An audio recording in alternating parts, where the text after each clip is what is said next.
नमस्कार, 99 न्यूज के इस खास खबर में आपका स्वागत है। मैं हूं आपके साथ सोमनाथ तिवारी। पितृपक्ष का समापन सर्व पितृ अमावस्या के दिन होता है। हमारे शास्त्रों में इस दिन सभी ज्ञात अज्ञात पितरों या फिर हमें जिनकी मृत्यु की तिथि पता ना हो उनके निमित्त श्राद्ध करने का विधान है।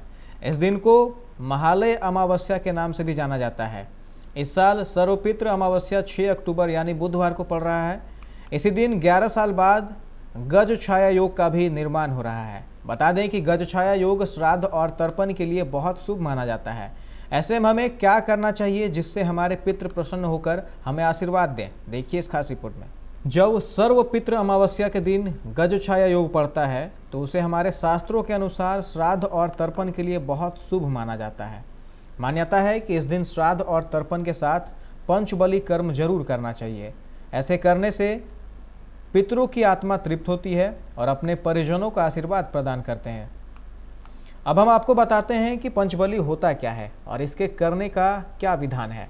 पंचबली कर्म का अर्थ है पितृपक्ष में पितरों के निमित्त 5 प्राणियों को भोजन कराना। मान्यता है कि पितृपक्ष में पंचबली कर्म का भाग पितरों को सीधा प्राप्त होता है। पंचबली में गौ बलि, स्वान बलि, काक बलि, पिपलादी बलि और देव बलि का विधान है। श्राद्ध के दिन या सर्वपितृ अमावस्या के दिन पंचबली कर्म करना श्रेयस्कर माना जाता है। इस दिन कुतुब बेला में पंचबली कर्म का विशेष महत्व है। अब देखिए यह पूजन किस तरह किया जाना चाहिए। पहला है गौ बलि। बलि में गाय को घर से पश्चिम दिशा में महुआ या पलास के पत्ते पर रखकर भोज देना चाहिए।